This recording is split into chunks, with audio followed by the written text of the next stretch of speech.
Hello, I am Steve, and I'm with CSI Works.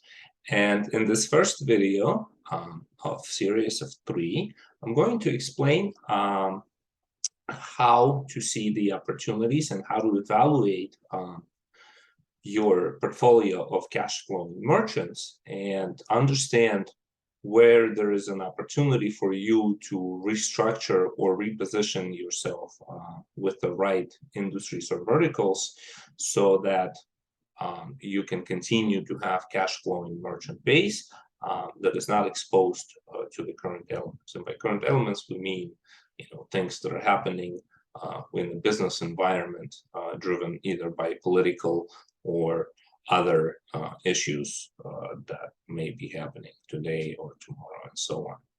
And so this exercise is going to help you to learn how to see, how to evaluate, because, well, I as an investor have to do this quite often where, we review pitch decks or of companies. And so in this exercise, you want to do the following analysis of every single merchant vertical that you are working with. Let's draw a line horizontally, and let's draw another one vertically. And let's just say that every company, successful company, should experience growth, right? And when a company does experience growth, it gets usually attacked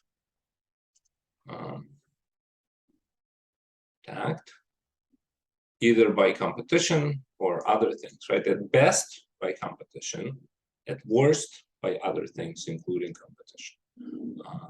And for the company to survive, it needs to pivot, right? And if the company does not pivot, it goes extinct. Same is true with companies, right? So we can draw a circle and say, this is a I don't really want I want no fill here. That's the one, right? So this can be a representation of companies or industries, right? So you get it. This can be true of any individual company or verticals in general. So I'm going to speak in verticals, right? And by verticals we mean things like grocery store, a restaurant, hair salon. Those are hotels. Those are verticals, businesses. And the idea behind this exercise is to plot, where, because this right here is pretty much a cycle, right? Like it goes this way. So if there is growth, there is an attack. If there is an attack, there must be a pivot. If there is no pivot, there will be an extinction, right? And if there is pivot, it'll continue to it'll skip this, it'll go to growth, and it'll get attacked again, and again, they will need to pivot. So, and it's best to learn how to understand where in this land or where in this chart the verticals that you in your portfolio service.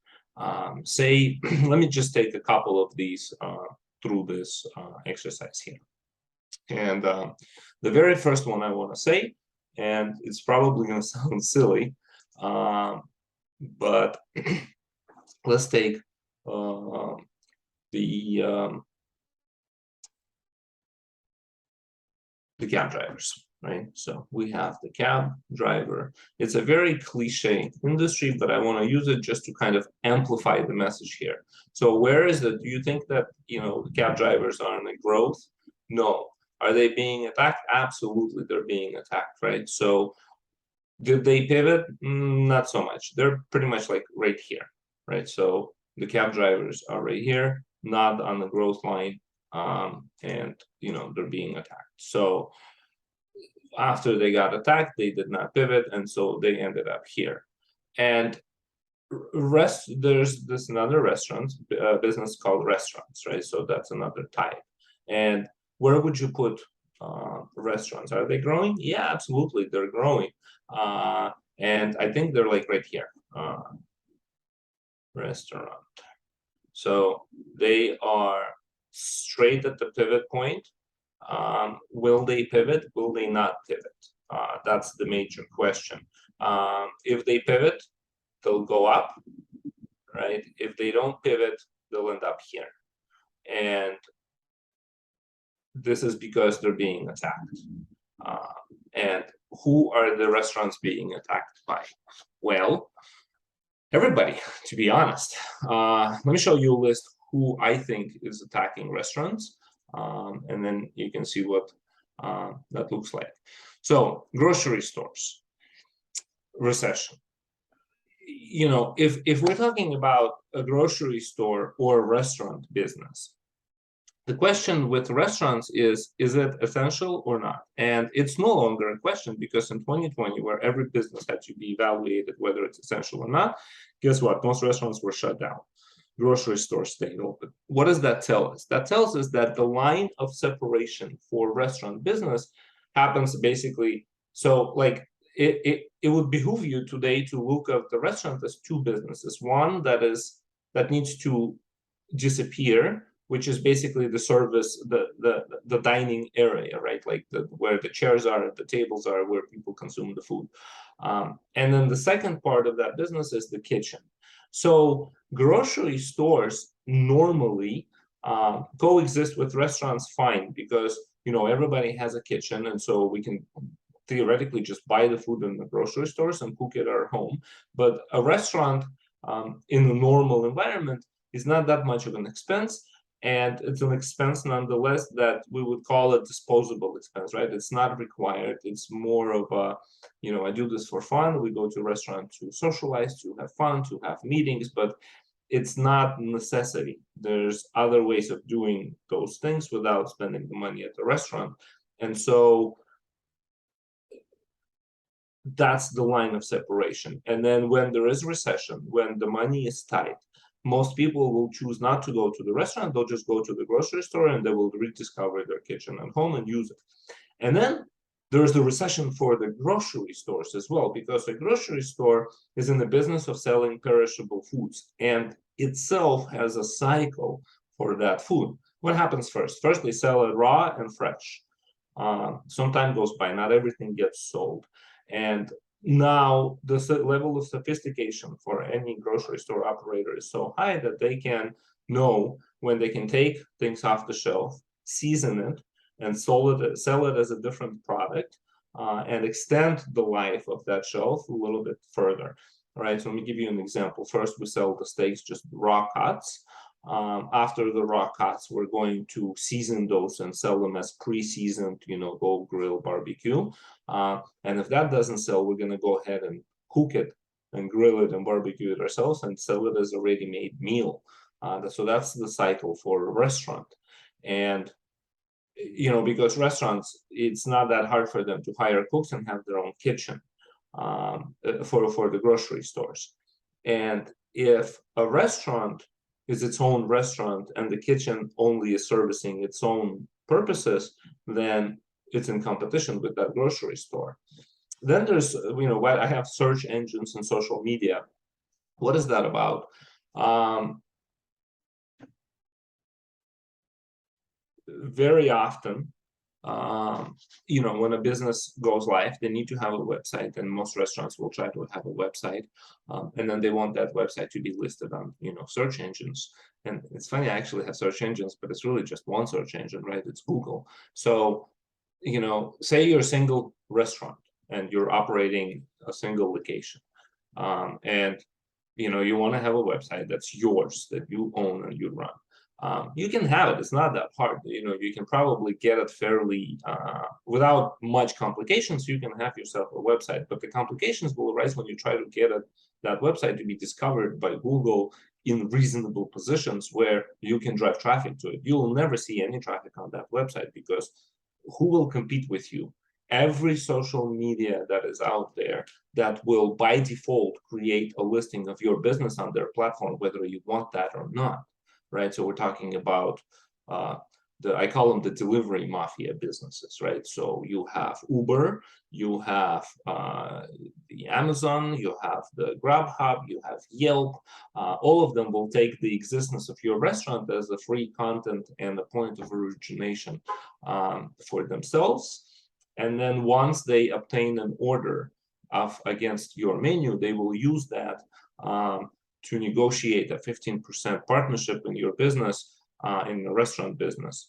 And so Google, the search engine, will favor those listings all day long because they're heavier, right? So an entire social media of Facebook gets listed individually on Google as individual pages. So when you search for yourself, say I wanted to have Steve Slavutsky website. You know what? I'm not going to ever be able to push it against Facebook profile for Steve Slavutsky, LinkedIn profile for Steve Slavutsky on Google. So like if I'm Googling my own name, first will show up my profile on LinkedIn, then will show up my profile on Facebook, and then, other aggregators. And then somewhere down the line will show up steveslavutsky.com. So that's the point. Restaurants cannot get their own visibility without some significant funds. So search engines are huge competition for restaurants. They basically cut them out from the digital world, right? And then allow, the delivery mafia to come in and demand 15 to 12% business from those companies. Delivery mafia, what is delivery mafia?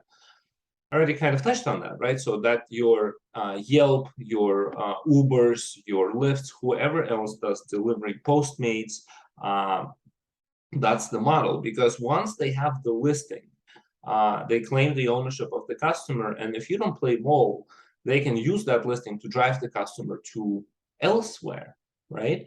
To another restaurant that does play ball. And it won't be long until Uber and the likes will start owning kitchens themselves and branding food themselves and pushing it under the guise of their own restaurant brands. Just watch, that's going to happen. So that's definitely a competition there. Government is another one. Why did I put government here? Well, 2020 happened, 2021 happened, and now we're in 2022. And all of that is happening based on the initiative that the government is pushing, right? So they decided that they wanted to have manual control over what business operates, what business doesn't operate, what's essential, what's not essential, who's not essential. So that definitely disrupted the restaurant business and sort of pushed it towards its pivot point more.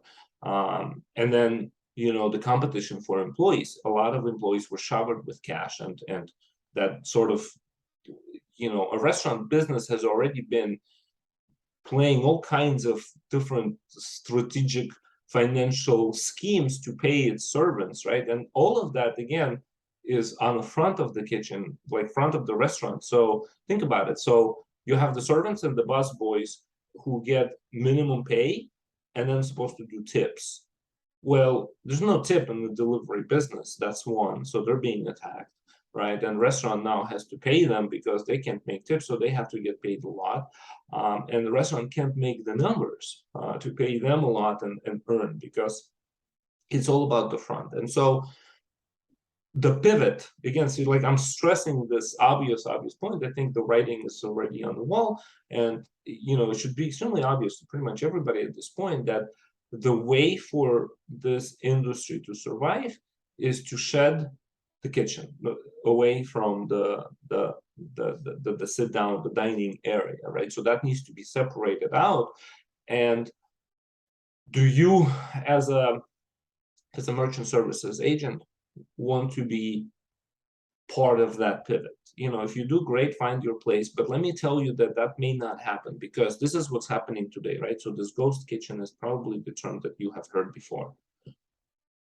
And what is a ghost kitchen, and how is it playing into this whole dining area? And so let me just tell you that there is no straight up definition of a ghost kitchen, but ultimately what it means is that definitely there is a business model that will continue to be elastic and recession proof and stay around for a while, which is the kitchen. It requires the skill, right? You have to be a skilled cook to be able to prepare food, and it's going to go up in value in terms of what does it cost to have a skilled cook, what is it earning potential of a skilled cook is going to go up in value. And the ghost kitchen model enables a higher growth potential for the kitchen. Why? Because say if all you are is just a kitchen, right? So you no longer have to compete with grocery store, for example, because you can be there behind the scenes kitchen, right? The grocery store gives you the food and says, convert it from raw to seasoned or convert it from seasoned to prepared, and then we'll take it and sell it. So you don't have to deal with customers. You don't have to deal with, one-to-one. So like for every prepared meal, you have one customer today. And if you became a kitchen operator that's behind the scenes, you'd have one customer. It's like, it'd be more like a catering business, right? So there's that. And then the search engines will become less of a problem for you because you will go from B2B to B2C mostly. I'm sorry, from B2C to B2B mostly, right? And the delivery mafia will become your leverage point rather than your liability and your problem, because without having the dining area, you want the delivery mafia in there. You want them listing all of your stuff or all of their stuff, as long as you have favorable contracts in place for the performance of your skilled work, which is preparing food. And that can be done on your terms much better when you're not under the gun to redeem every square inch of the dining area that you can't sometimes operate because government says that you can't. And then the ghost kitchen, another, so that's kind of like how it falls into it. And then there's going to appear a number of startup operators who will try to take Uber model and fit it into the ghost kitchens. And I think as long as you operate as a private label kitchen, like, just a high-end cook who knows how to prepare food and is valuable in the market of operators who are seeking food preparers, you'd want to you want to welcome those, Uber model operators. And what do I mean by that? So let me give you an example. So there is this company, and I have to give you a disclaimer that I am an investor in that company. It's called Forward Kitchen, right? And so Forward Kitchen has like its own, you can come to them and say, all right, so I have this much time and I have these skills in my kitchen, and they'll give you the menu that you can choose from that you want to be provider of, right? So you can pick whatever menu you are comfortable preparing, and then the orders will just start flowing. You'll prepare the items based on the the recipes that were given to you, and the deliveries will come and pick up the food, and you earn extra income. So you can drive the production like levels and operate the kitchen more like a factory, where you can not have to deal with promotion of your own brand and just completely become the professional that can help others promote their brands, and you can be the power behind it.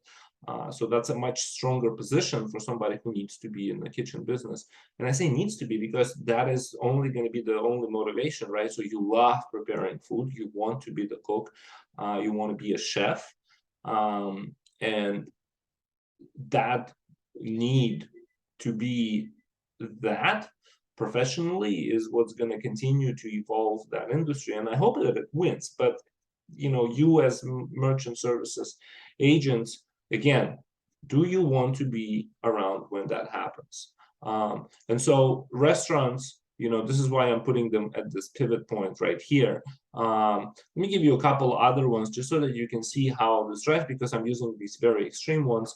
There's this industry, let's call it hotels, right? So where would we put hotels? They're definitely at the growth point, right? And they're like right here. I would put them probably either right here right? Like hotels. So why would I put them right here? Because definitely hotels were at the growth point at the major consolidation, right? Because when the industry just goes up like that, the big players at the top, they just start buying everybody up, consolidating. And you know right away that I'm talking about, right? Like if you look at the early years of the 90s, there were lots of different brands. And today everything just distilled down to two brands, Hotel Hilton's and Marriott's, and they will own the rest of the brands under them. And what happened was Airbnb. Airbnb attacked that model specifically because now, you know, what is a Hilton, right? So Hilton owns a certain percentage of its properties, the doors, they own those doors. So in that model, up until Airbnb came around, it was that you had to be you had to own property and it had to be ran by a big company to be standardized so that people can have that standardized experience. And so that was really the the barrier to entry for hotels. Airbnb came around and said, well, we don't have to own properties, but we can still standardize the experience for the users. And all of a sudden now they are also a hotel operator, but they have no properties. And that's a definite attack on the model of hotels. And hotels will need to respond. So far right now, they're doing the same thing that the cab drivers are doing. They're using the government to protect them, right? So where you'll see there's legislature, every state, every city, and some cities are protecting the hotels and attacking the Airbnb model and saying, that's not allowed. But it's all fine, it'll buy them some time, but just that's what the cab drivers did, for years, for decades, they used licenses, the cost of medallion and all of that as a protection and the barrier of entry into their space. And it didn't do them any good because it pivot, right? Because of asymmetrical warfare that technology allows today. And so hotels are basically exposed the same way. Now, let me kind of bring it down to earth, back to what we're talking about here. Take a look at your portfolio and just see who you're servicing, right? So what are these industries that you have in your merchant services portfolio, and where would you say they are? Like, just go through this exercise yourself and just try to gain a little bit of insight as to where these names plug in. And as soon as you do that, if you see a bunch of names here, you'll know that you yourself are exposed. Your portfolio is exposed because your merchant base is on this path. And so alternatively, because the title of this speech is as an opportunity, and so far what I've been talking about is just how to analyze whether or not you're exposed. What's the opportunity? Well, the opportunity is, if you don't have this industry yet, but take a look at the tobacco merchants. And it's gonna sound weird, right? Especially if you know that since the 90s, the government has this war on tobacco, right? And even the kids, the generation of kids today, will consider tobacco to be a drug. Yes, all of that is true. And ironically, I want to tell you this story. So we as a company got involved with tobacco industry probably in 2018. And as part of this exercise, I had to look up, I had a list of tobacco products, and I had to look up their manufacturers, like who owns them. And in my mind, I was just all consolidated. There were just these three brands that I knew: Philip Morris, Reynolds, and ITG, and I thought that they owned most of it. Turns out that whatever they own sells the most, but there is like a 90% more product sets that are owned by individual companies that's out there that fills the shelf. And then I started kind of thinking and realizing that actually it's true. You can take like a 200-300 square space storefront and fill it with tobacco products, no problem.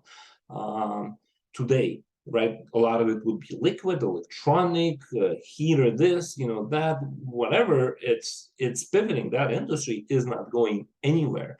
And on this awareness that's been raised against the tobacco, I think even more product sets even occurred, because that's kind of what my research shows. And then I want to give you this exercise that I think is crazy.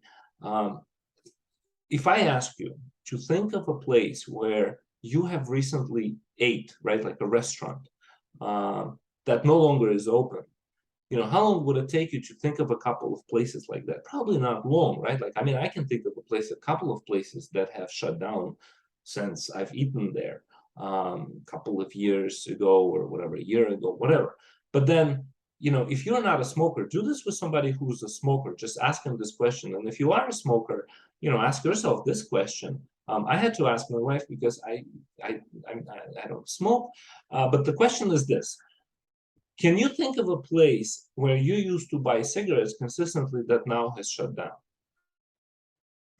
I can't. Like, I can't think of a place where I bought cigarettes even when I used to smoke that are now shut down.